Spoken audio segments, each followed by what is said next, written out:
Number system में हम लोगों ने 2-3 वीडियो इस क्लास देख चुके हैं। अब आगे इसमें हम लोग इस वीडियो क्लास में हम लोग देखेंगे कि जब संख्याएं दे दी रहेंगी, जैसे हमसे पूछेगा कि n प्राकृतिक संख्याओं का योग क्या होगा, लगातार जो प्राकृतिक संख्या होगी या सम संख्या होगा तो उनका योग क्या होगा, इसे ज्ञात करने के लिए क्या फार्मूला होता है, वो सब हम इस वीडियो में देखेंगे। साथ ही और भी प्रश्नों को सॉल्व करेंगे जो बार बार एग्जाम में पूछे जाते हैं नंबर सिस्टम से। तो चलिए हम देखते हैं इन सवालों को, किस तरह के सवाल इस पे आते हैं। तो देखिए, दिया हुआ है कि प्रथम n प्राकृतिक संख्याओं का योग क्या होगा। हमें बताना है कि प्रथम n प्राकृतिक संख्याओं का योग क्या होगा। तो फॉर्मूला होता है इसका n × n+1/2। जैसे कि सवाल होगा कि क्वेश्चन होगा, आपसे पूछा जाएगा कि प्रथम 10 प्राकृत संख्याओं का योग बताएं। प्राकृत संख्याओं का योग बताएं, योग बताएं। तो इसे बनाने के लिए हम क्या करेंगे, फार्मूला का उपयोग करेंगे। फार्मूला है n × n+1/2। तो n के जगह पर क्या है 10, जितना पूछेगा वही n का मान है। तो n के जगह पर है 10, तो 10 × 10+1/2 यानी 10 × 11/2 कटा देंगे तो ये 5 बार में कट जाएगा, 11×5 = 55 हमारा आंसर हो जाएगा। तो ऐसे ही इस तरह के सवाल को हम बनाएंगे, ठीक है। ऐसे ही सवाल पूछेगा आपसे कि प्रथम n सम संख्याओं का योग बताएं। तो इसका फॉर्मूला होता है n × n+1। जैसे कि हमें 10 सम संख्याओं का, लगातार सम संख्याओं का योग अगर हमें बताना हो तो क्या हो जाएगा, उसका फॉर्मूला हो जाएगा 10 सम संख्याओं का योग बताना है हमको। लगातार प्रथम, ध्यान रखिएगा पूछेगा प्रथम तभी हमको ये फॉर्मूला लगाना है, यानी शुरू से। तो 10 सम संख्याओं का योग, तो इसका फॉर्मूला हो जाएगा हमारा n × n+1। इसमें भाग नहीं देना है, ठीक है। तो n के जगह पर क्या है 10 है, तो हम लिखेंगे 10 × 10+1 यानी 10 × 11 जोड़ देंगे तो आ जाएगा हमारा 110। यही आंसर हो जाएगा, ठीक है। तो ऐसे हम बनाएंगे ऐसे सवालों को। बस आपको फार्मूला याद रखना है, जो ये फार्मूला है वही आपको याद रखना है। फार्मूला अगर आपको याद है तो आप ऐसे सवालों को आसानी से सॉल्व कर पाएंगे। तो आप लोग बस फार्मूला को ध्यान से देख लीजिए, बाकी प्रश्न जो आएंगे वो आप लोग बना लेंगे, ठीक है। इसी तरह आपसे पूछेगा कि प्रथम n विषम संख्याओं का योग क्या होगा। तो विषम संख्या का योग के लिए क्या होता है कि n का ही स्क्वायर हो जाता है। जैसे कि 10 अगर पूछ रहा है तो 10 का हम स्क्वायर कर देंगे, 10 अगर पूछ रहा है तो 10 का स्क्वायर यानी कि 100 हो जाएगा, आंसर हो जाएगा, ठीक है। तो ये तीनों फार्मूला आपको याद होने चाहिए। ध्यान से ये फार्मूला याद रहेगा तो आप आसानी से बना देंगे। और इस तरह के प्रश्न काफ़ी बार पूछे जाते हैं, अधिक पूछे जाते हैं, ठीक है। साथ ही अभी और भी प्रश्न इसमें पूछे जाते हैं, जैसे वर्गों का योग पूछेगा कि प्रथम n प्राकृतिक संख्याओं के वर्गों का योग क्या होगा, सम संख्याओं के वर्गों का योग क्या होगा। तो उसका फॉर्मूला क्या होता है मैं आपको बता देता हूँ। अब आपसे इसी में के सवाल पूछा जाता है, वर्गों का योग पूछा जाएगा। जैसे कि प्रथम n प्राकृत संख्याओं के वर्गों का योग क्या होगा, प्रथम n सम संख्याओं के वर्गों का योग क्या होगा। तो इससे बनाने के लिए हम इस फार्मूले का उपयोग करते हैं। फार्मूला आपको दिख रहा होगा n × n+1 × 2n+1/6 होता है, ठीक है। जैसे कि हमसे पूछ दिया जाए कि प्रथम 15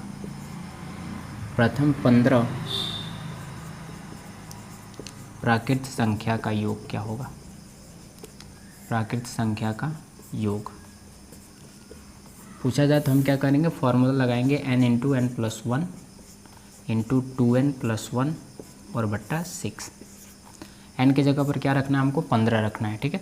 तो n की जगह पर हमने 15 रख दिया, तो ये हो गया 15 × 15+1 और फिर × 15 × 2 यानी कि 2 × 2 कर सकते हैं हम, 2 × 15 +1 बट्टा हो जाएगा 6।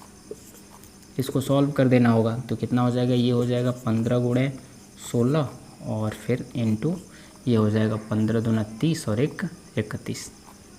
इसे अब हम सॉल्व कर देंगे तो 3 से कटाएंगे तो ये कट जाएगा, 3 दूना 6 और ये 3 × 5 = 15, फिर कटाएंगे तो 2 × 8 = 16। अब हम इसको गुणा कर देंगे, ये 8 × 5 = 40 हो जाएगा, 40 × 31 सॉल्व करेंगे तो कितना आएगा, 1240। ये हमारा आंसर हो जाएगा। तो ऐसे हम ऐसे सवालों को सॉल्व करेंगे एकदम आसान विधि से, बस फॉर्मूले का उपयोग हमको करना होगा। इसी तरह अगर हमसे पूछ दे कि प्रथम 15 सम संख्याओं के वर्गों का योग क्या होगा, तो हम इस फॉर्मूले का उपयोग करेंगे। सेम है, बस इसमें क्या हो गया है, बट्टा आपका 3 हो गया है, 6 की जगह पर 3 हो गया और यहाँ पे 2n आ गया है। ठीक है, बाकी सब फार्मूला सेम है। तो इस तरह का अगर सवाल हमसे पूछे तो हम क्या करेंगे, मान के चलिए हमसे 15 सम संख्याओं का योग ही हमसे पूछा गया कि प्रथम सम संख्या का योग। ठीक, तो इसके लिए हम क्या करेंगे, फार्मूला का उपयोग करेंगे 2n × n+1 और हो जाएगा हमारा 2n+1/3। यहाँ पे हो जाएगा 15 × 15+1 और फिर यहाँ पे हो जाएगा 2 × 15+1 बट्टा हो जाएगा 3। यहाँ पे जब गुणा करेंगे तो 30, फिर इंटू 16 और फिर इंटू 15 दूना 30 1 31 बट्टा हो जाएगा हमारा 3, कट जाएगा ये 10 बार में।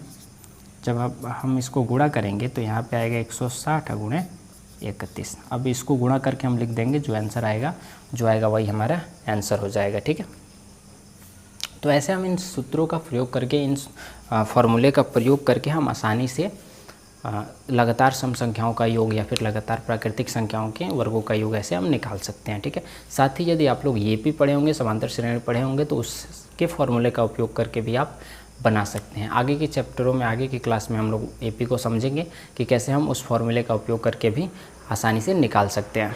तो ये फार्मूला अगर आपको याद रहता है तो आप काफ़ी जल्दी निकाल सकते हैं।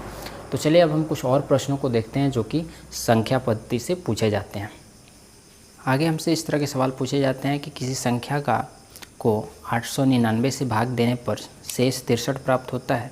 यदि उस संख्या को 29 से भाग दें तो शेष क्या प्राप्त होगा। ऑप्शन रहता है, ऑप्शन दिया हुआ है आपका, 4 ऑप्शन है। ठीक है, तो इस तरह के सवालों को सॉल्व करने के लिए हम क्या करते हैं, हमारा दिया हुआ है क्वेश्चन कि किसी संख्या को 899 से भाग देने पर, हम जब 899 से किसी संख्या को भाग देते हैं, मान के चलिए वह संख्या n है, तो हमें शेषफल कितना प्राप्त होता है। क्यों, अगर मान के चलिए हमें भागफल प्राप्त हो गया तो शेषफल हमें कितना प्राप्त हो रहा है, तो इसमें शेषफल हमको प्राप्त हो रहा है 63।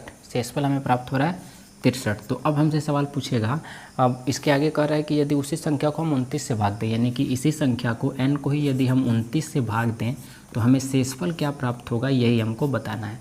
ठीक है, तो ऐसे सवालों को सॉल्व करने के लिए हम क्या करते हैं कि हम ये देखते हैं, यदि ये जो n जो संख्या है अगर इससे विभाज्य है और इसका शेष कितना आ रहा है, 63 आ रहा है, मतलब विभाजित करने पर शेष इसका 63 आ रहा है, इसका मतलब ये है कि हम अगर ये देख लें कि 29 से इसमें भाग लग जा रहा है कि नहीं। अगर 29 से इसमें भाग लगे, इसका मतलब ये है कि जो जब ये कट जा रहा है, पूरी तरह कट जा रहा है, इसका मतलब कि ये इसी का गुणनखंड है, यानी कि इसमें भी जब भाग लगेगा तो शेषफल जो होगा इतना ही आएगा और जो आपका भागफल होगा वो इतना ही आएगा या इससे थोड़ा सा अधिक आएगा। ठीक है, तो ऐसे सवालों को हम सिंपल क्या करते हैं कि यहाँ देख लेते हैं कि 29 से इसमें भाग लग रहा है कि नहीं। अगर भाग लग गया तो हम फिर क्या करते हैं कि शेषफल में भाग दे देते हैं।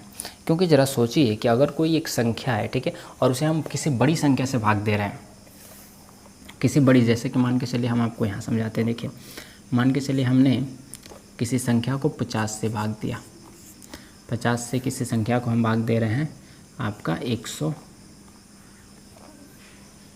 110 को हम भाग दे रहे हैं। ठीक है, तो जब 110 को भाग देंगे तो यहाँ शेष कितना बचेगा, यहाँ शेष बचेगा 10। ठीक है, यानी 50 से भाग देने पर शेष हमको 10 बच रहा है, लेकिन हम इसी का गुणनखंड कर दें, यानी कि 25 × 2 कर दें। ठीक है, अब हम ये कहें कि 2 से भाग देने में कितना, 2 से भाग देने पर कितना कटेगा या कितना शेष आएगा 2 से भाग देने पर, तो हमें सिंपल हमको क्या देखना होगा, हम इसमें ना भाग देकर सिर्फ शेष में भाग दे दें तो हमें पता चल जाएगा। क्योंकि हम किससे भाग दे रहे थे, 25 से भाग दे रहे थे, 25 अतिरिक्त से भाग दे रहे थे, तो हमें शेष लंबा बच रहा था, क्योंकि 50 के पहाड़ा में तो कभी 10 आता नहीं है। ठीक है, तो हम क्या करेंगे, अब जो 2 है, क्योंकि ये तो इसी का गुणनखंड है ना, यानी इसमें भाग लग जा रहा है, 2 से भाग इसमें लग जा रहा है, इसका मतलब ये है कि 2 क्या है, 50 का ही एक गुणनखंड है। तो यदि 50 का एक गुणनखंड है तो इसका मतलब ये है कि इसमें भाग लगेगा, शेष में भाग लगेगा, क्योंकि जिससे हम भाग दे रहे थे पहले उससे ये छोटा है और उसका गुणनखंड है। ठीक है, तो इसमें हम भाग देंगे 10 में, तो कितना बार में कट जाएगा ये, 2 × 5 = 10। इसका मतलब ये हुआ कि शेष हमारा क्या बचेगा, 0 बचेगा, शेष हमारा नहीं बचेगा यदि 2 से हम फिर इसको भाग देते हैं तो यहाँ पे हमको ये समझ में आ रहा है कि अगर हम किसी संख्या से भाग दे रहे हैं, ठीक है, और जो शेष बच रहा है उस शेष को अगर किसी दूसरी संख्या से भाग देना है तो पहले हम ये जांच कर लेंगे कि जिस संख्या से हम पहले भाग दे रहे थे वो जिस संख्या से हमें भाग देना उससे विभाजित है या नहीं है। यदि विभाजित है तो इसका मतलब ये है कि उसका शेषफल में भाग हम दे देंगे और जो शेष आएगा वही हमारा आंसर होगा, ठीक है। तो इसमें हमको क्या करना होगा, ज़्यादा हमें सोचने की ज़रूरत नहीं है, इसमें सिंपल हमें क्या करना है, इसमें हमें ये देखना है कि 29 से 899 में भाग लग रहा है कि नहीं, और वैसे भाग ज़रूर लगेगा क्योंकि ऐसे सवालों में भाग लगता है, ठीक है। ऐसे सवालों में ये सोच के दिया जाता है कि इसमें भाग लगता है, ठीक है ना, भाग लगेगा इसमें। तो जब भाग लग जा रहा है, इसमें जब भाग लग जा रहा है, एक बार हम जांच भी कर लेंगे और नहीं जांच कीजिएगा तब भी चलेगा, कोई दिक्कत नहीं है, क्योंकि ये सवाल ऐसे ही बनाए जाते हैं। तो 29 से जब हम इसमें भाग देंगे तो कितना बार में जाएगा, अगर हम इसको 2 बार में ले जाते हैं या 3 बार में ले जाते हैं तो, क्योंकि 4 बार में अगर ले जाते हैं तो ज़्यादा हो जाएगा, 3 बार में जाएगा तो ये 3 9 27 और 3 2 6 2 8, ठीक, 2 और ये 29। यहाँ पे आप देख रहे हैं कि यह पूरी तरह कट जा रहा है, यानी कि 29 जो है इसका एक गुणनखंड है। तो इसका मतलब ये है कि अब हम 63 में भाग दे देंगे, क्योंकि ये बड़ी संख्या है इसलिए हमें जो बड़ा शेष प्राप्त हो रहा है, तो 29 से हम भाग देंगे इसी के शेष में। तो शेष में जब 29 से भाग देंगे तो यह कितना बार में जाएगा, 2 बार में जाएगा, और ये हो जाएगा आपका 58, ठीक। तो शेष कितना बचेगा, 5, आपका 5 आंसर होगा। यानी कितना नंबर आंसर हो जाएगा, तो इसमें आपका बी नंबर आपका राइट आंसर हो जाएगा। तो हमको इस ऐसे सवालों में कुछ नहीं करना होता है, जो शेष दिया रहता है उसमें हम डायरेक्ट भाग दे देते हैं और जो शेष बचता है वही हमारा आंसर हो जाता है, ठीक है। जैसे कि इसी में एक अगला सवाल और हम लेते हैं। इसी तरह आपका सवाल दिया हुआ है कि किसी संख्या को 52 से भाग देने पर शेषफल हमें 45 प्राप्त होता है, तो उसी को 13 से भाग देने पर हमें शेषफल क्या प्राप्त होगा, 4 ये ऑप्शन दे रखा है, ठीक है। तो ऐसे सवालों में हमें सोचना कुछ नहीं है, बस ध्यान से देखना है हमें किस में भाग देना है, 45 शेष प्राप्त हो रहा है, तो किससे अब हमें भाग देना है, 13 से भाग देना है।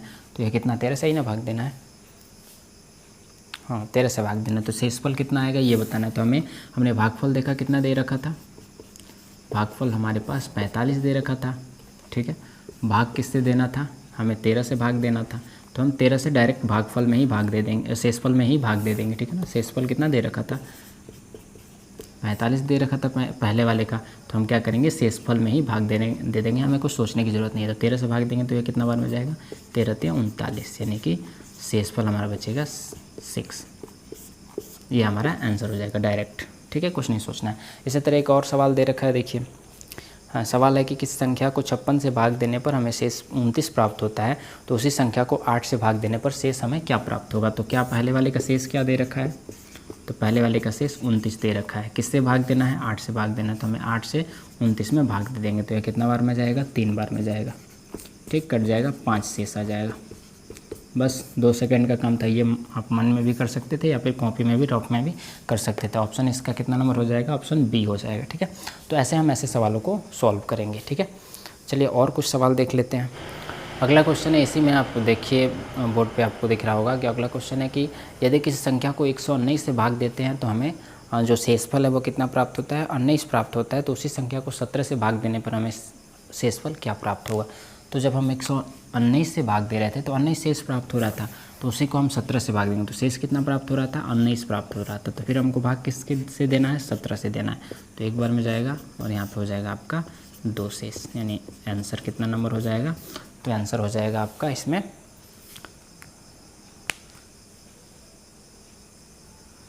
डी नंबर आपका आंसर हो जाएगा, ठीक है।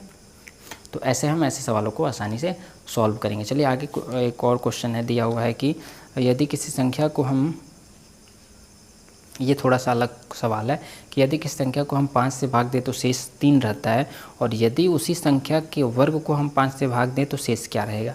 तो देखिए कह रहा है कि हम क्या कर रहे हैं, किसी संख्या को भाग दे रहे हैं, ठीक है, तो हमारे पास शेष कितना प्राप्त हो रहा है, 3 प्राप्त हो रहा है। लेकिन यदि हम उसी संख्या के वर्ग को 5 से भाग दें तो शेष कितना प्राप्त होगा, ये हमें बताना है, ठीक है। तो देखिए ऐसे बनाने के लिए, ऐसे सवालों को बनाने के लिए हम क्या करेंगे, शेष को ही का ही वर्ग कर देंगे। हमें तो संख्या तो पता नहीं है कि संख्या क्या है, क्योंकि संख्या का वर्ग करने को कह रहा है तो संख्या तो हमें पता नहीं है। तो हम क्या करेंगे, जो शेष दिया हुआ है, शेष कितना दे रखा है, शेष है हमारा 3, तो हम 3 का ही वर्ग कर देंगे। तो 3 3 का 9। अब हम इसमें किससे भाग देना है, 5 से ही भाग देना है। 5 से भाग देकर देख लेंगे तो कितना बार में जाएगा यह, इसका शेष बचेगा 4, यानी हमारा आंसर क्या हो जाएगा, 4 आंसर हो जाएगा। ध्यान रखिएगा ये सवाल थोड़ा सा अलग था, बस क्या करना था इसमें, कह रहा था कि उसी संख्या के वर्ग में अगर हम भाग दें तो हमें शेष क्या प्राप्त होगा। तो हमें जो शेष प्राप्त हुआ रहेगा उसी का हम वर्ग कर देंगे और उसमें हम भाग दे देंगे, ठीक है। तो इसका आंसर कितना नंबर हो जाएगा, तो इसका आंसर आपका डी नंबर हो जाएगा, 4 हमारा शेष प्राप्त होगा, ठीक है।